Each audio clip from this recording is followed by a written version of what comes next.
Well, meditation is, in a way, it's simply about learning how to be fully with your life. We think of meditation as, say, sitting down with our eyes closed and focusing our attention on our breath, or walking backwards and forwards on a path, watching our footsteps. So those are what we would call formal meditation practices. But meditation is much broader, and its purpose is much broader. So many years ago, this European researcher came to visit Ajahn Chah, our teacher, in Wat Nong Bapong in Ubon province. And he was asking all these different gurus and meditation teachers, 3 questions. Yeah. Why do you meditate? How do you meditate? And what's the result of your meditation? And Ajahn Chah, he was quite amused by this sort of very serious intellectual approach. And he kind of gave the researcher a bad time. But eventually he kind of teased him a bit in his usual way. But eventually he said, well, I want to ask you 3 questions in return. Why do you eat? How do you eat? And what's the result of having eaten? And the researcher was offended. Like, what do you mean? I'm asking you a serious question and you're making fun of me. And Ajahn Chah said, no, I'm not. Because meditation is food for the heart, is food for the mind. And so you might think of meditation as some kind of optional extra to life. But if you really want to be alive, then you need to pay attention to your life. You need to be there for it. And meditation is simply showing up for your own life, paying attention to what you feel, what you think, what you like, what you dislike, your relationships, your perceptions of the world, the way you work, all of this, all these different dimensions of our existence. Meditation is about learning to watch, learning to listen, learning to see where our mental habits create problems, attaching to like and dislike, believing in opinions, following desires and fears and aversions in an unconscious way. The more that we pay attention to our life and our mind and how the mind functions with the world, the more we're able to live in tune with things. And this is what you can call food for the heart, or what really nourishes us as a human being. So he said to this gentleman, I'm not making fun of you. Well, not completely. I'm not making fun of you. But I ask these questions because meditation is as essential to life, really, to being really alive, as food is for keeping the body alive.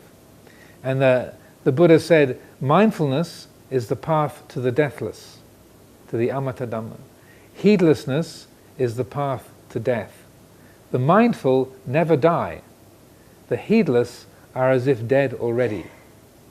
So that's quite a strident thing to say, quite a emphatic, strong statement. And so people wonder, well, what does he mean? He say, if you're mindful, does it mean that your body's never going to die? It's like, no. What it means is, if you're mindful, if you're fully aware, then the mind doesn't get identified with all of the risings and passings away, the beginnings and endings, the births and deaths, successes and failures, gains and losses, loves and hates. That the heart is open and is free in relationship to all of the comings and goings of life.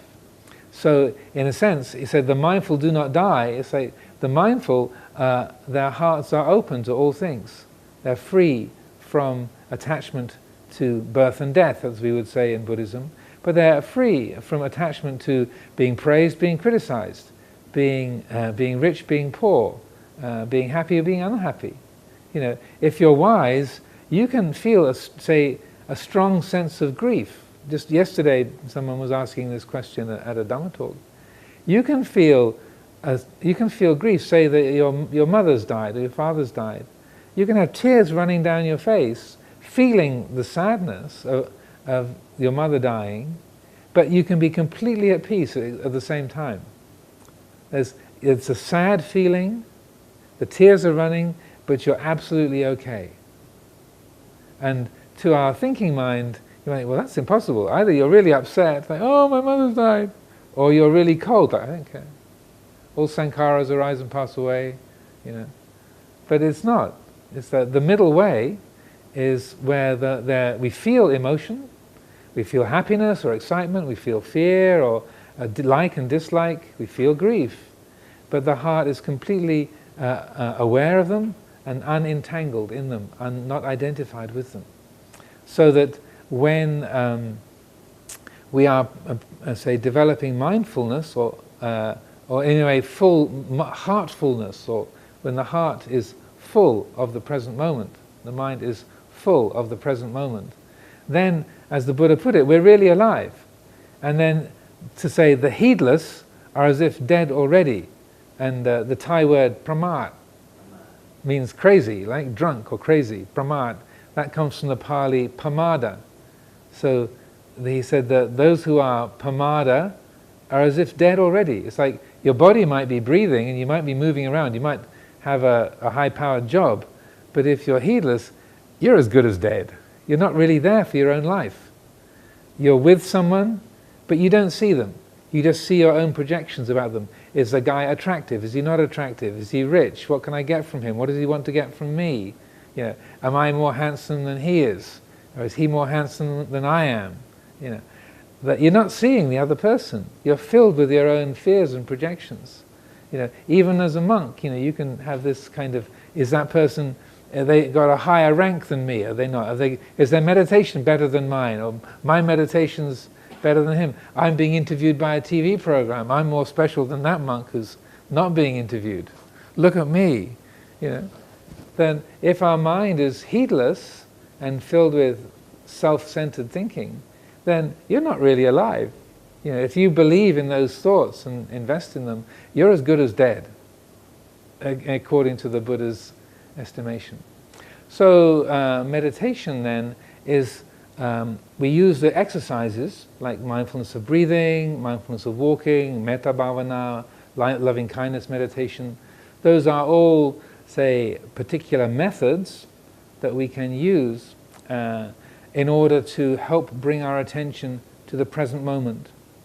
And then vipassana, loving kindness meditation, helps us to have an attitude of what I call radical acceptance, so that the heart is open to everything. It does not contend against anything. That, you know, there's the heart of metta recognizes that everything belongs. Even that difficult person, they belong. That person who just took the best parking place in the car park, and I have to go and drive around and around and around to find another parking place. Even that guy I can have loving kindness for. To have loving kindness for the pains in your body, or the say, repetitive, obsessive thought. You can have loving kindness even for your own anger. Not that you like it, or that you are glad that it's there, but you recognize anger is part of nature, and obsessive thought is part of nature. Somebody's got to get the good parking space. Why shouldn't it be that guy instead of me? Why not? You know? Sometimes I get the good parking spaces, sometimes I don't. That's the way nature works. So loving kindness, metta, is to recognize everything belongs. Everything is part of nature, mental, physical. So metta bhavana helps us to develop that heart that is wide, broad, and open. Then, say, concentration practices like mindfulness of breathing, or the mantra buddho, or walking meditation, they help to train the attention to stay with the present moment. Also mindfulness of the body that I was talking about before, that helps us to keep the attention trained in the present moment. And then vipassana meditation, which we call insight meditation in English, that enables the mind to explore the very nature of experience, how, say, the perception of this moment is put together. So in terms of vipassana insight, I would say right now there is sight, sound, I can see you, I can see the cameras, I can see the floor, the lights, I hear the sound of my voice, the sound, There's the purring of the air conditioner, and there's the other sounds in the room, the builders working next door. I'm feeling relieved that they're not drilling like they were yesterday, so there's the awareness of emotion and thinking, taste, smell, touch. This moment is put together in the mind. You might say, here we are sitting in Dhammaram on Sukhumvit Soi Klang, but also this experience is happening in your mind, in my mind. My mind puts together from sight, sound, smell, taste, touch, thinking, memory, imagination, the language I speak, it puts together the world in this particular way. It takes these perceptions. So vipassana helps us to recognize, oh, this perception that is apparent here in this moment, this is put together, it's compounded. And this feeling of I as the experiencer, that too is something that's put together. That we are able to say there's seeing, hearing, smelling, tasting, touching, thinking, but also it helps us to recognize that, well, calling this me, the monk, speaking, or me, Ajahn Amaro, speaking, or this is my accent or my voice. When you, with vipassana, when you explore, well, I say this is mine, but who's the me? What is that me that is the owner? What does that look like? That which experiences a human body, this human life. Is that human? Is that a person? Is the mind that is aware, is awareness? Is it male? Is it female? Is it tall? Is it short? Is it English? Is it Thai? Is it American? Does it have a shape? Does it have any form at all? Does form apply? So vipassana helps us to explore the very structure of experience, how the mind puts together its world, moment by moment. And then in seeing how things are put together, it learns to recognize them, trains the mind to see the world in a different way. Because when we recognize that this is my version of the world, it's not the world, then if the more that's recognized here, the more I recognize, well, of course, other people are going to see things differently. Just because I see something and I say, oh, that's beautiful, doesn't mean that somebody else will say the same thing. When we don't see clearly, when there isn't wisdom, then we believe our opinions and our thoughts. So if I say, that's beautiful, and you say, oh no, it's ugly, then I just assume you're wrong, or you're stupid. You have bad taste. Because if I think it, it must be right. That's the way we work as human beings. If I think it, it's true. If somebody else thinks different, they're wrong. If we have no wisdom, that's how we see the world. And that my nationality is the best. My language is the best. My favorite foods are really good. And other people's foods are kind of weird and not as good. So that's how we are when we're attached. So vipassana meditation helps us to see, well, that's just a personal impression. How could that be true for everyone? And the more we recognize what I experience is just my version of the world, the more it helps us to have compassion, kindness towards others, because why should my version of the world be the only real one? Why should this be the one reliable one? Why should I be the one person whose opinions are all correct in accordance with reality? What about everybody else? So when we develop insight, wisdom, it helps us to be more harmonious, to fit in with other people, because we are able to have, say, respect and gratitude for what others do, what they contribute, to have compassion and to have kindness, and say to appreciate that the opinions, the views, the experiences of others are equally valid, equally, say, important as my own. So that in terms of the how can meditation help, I would say it's meditation that's based on mindfulness, meditation that's based on living skillfully, like living according to the, say, the humanitarian values of honesty and respect. What in Buddhism we would say the 5 precepts, that if meditation is based on the 5 precepts, when it's based on bringing attention to the present moment, and it's based on letting go of self-centered habits, then it's definitely going to be of benefit to a person's life.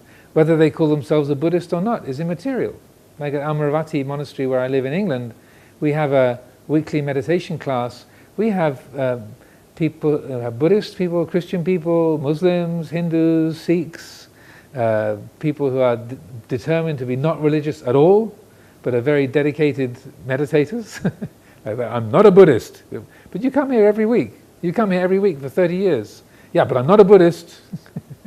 They don't want to identify with a label, but they love to practice meditation. So these kind of methods and developing these skills is really just as a human being helping us to show up for our own life and to be, and the more we're able to show up, then the more we're able to be, say, engaged and able to use the capacities, the abilities that we have. In one of the John Lennon songs, he said, and he was misquoting Samuel Johnson from the 300 years ago, but he said, life is something that happens while we're making other plans. So often we miss our life because we're so busy planning for something else that we're going to do. So we miss this because we're so interested in that. And so we miss our own life because we're busy either reminiscing about the past or planning the future. So the present is lost to us. And the present is the only place where we can really be fulfilled. It's the only place where we can be completely free and completely happy. So the more that we pay attention to the present, the more that we can be free and the more that we can be happy. Absolutely. And that's what, so Ajahn Chah would ask people when they'd say, oh, Lumpur, I haven't got time to meditate. I've got 5 kids and I have to work and the animals he's looking after, I've got no time to meditate. And he would say, do you have time to breathe? And they said, well, yeah, of course. They said, well, you've got time to meditate then. So basically, if you're alive, then you have time to meditate. And he spent about 40 years explaining these principles. And I feel it's a very helpful teaching for the world. Obviously, I'm a bit biased, he's my teacher. But I do feel it's incredibly helpful because what he's saying is that the skills of formal meditation, like concentration exercises and developing vipassana, spending time in retreat or spending hours in a day doing formal meditation, that really is useful. That does have a benefit. But it's like if you're learning a musical instrument, you spend a certain amount of time sitting on the piano just playing your scales, up and down, up and down, up and down, up and down. But you don't do that in order just to play the scales. You do that in order to develop the skills, so then you can play Schubert or Beethoven or Mozart, Rachmaninoff or whoever. You're learning the skills so you can actually make music, your music. And so that you develop those skills through the formal exercises, but then you can apply them moment by moment. And so if you listen to Lumpur Cha's teachings or read his books, then over and over, the way he's describing things is like keeping track of your aramanas, the arom, the feelings. Just noticing when you're feeling excited, noticing when you're feeling depressed, noticing when someone praises you. And they say, oh, that interview was so good. Wow, you are absolutely the tops. That was great. And you, oh. Yeah. What's that feeling like when you get praised? As they say in English, the feeling of the cat that got the cream. That kind of, oh, yes, I like that. Or when you're criticized, like, and you're waiting for them to say, oh, that was a great interview, and they're all kind of busy with the wires and the cameras, and no one's saying anything, and they think, oh, they didn't like my interview. And you say, so how did that go? Oh dear, I failed. Oh, they didn't like it. I was useless. That's terrible. I feel awful. What does that feel like? So that you're learning to be mindful of the flow of moods, liking, disliking, being praised, being criticized, gaining, losing, happiness, unhappiness, and throughout the process of the day, whether you're engaged in action, when you're watching how you do things. Do you start very quickly and then get tired and give up? Do you start slowly and carry on to the end? Do you arrive early and set up for yourself and other people, tidy up after everyone else at the end? Do you show up late and expect everyone else to have set it all up for you? Let someone else clean up after you? How do you do it? How do you operate? So you're being observant for your own life. And look at that. I always expect everyone else to set it up for me. Huh, look at that. I'm 30 years old and I only just noticed that. or, yeah, I'm always setting things up for everyone else and I'm always tidying up. Why am I always the last one tidying up at the end? How come it's always me? I've been here for 30 years and I've only just noticed I'm always tidying up after everyone else. Huh, look at that.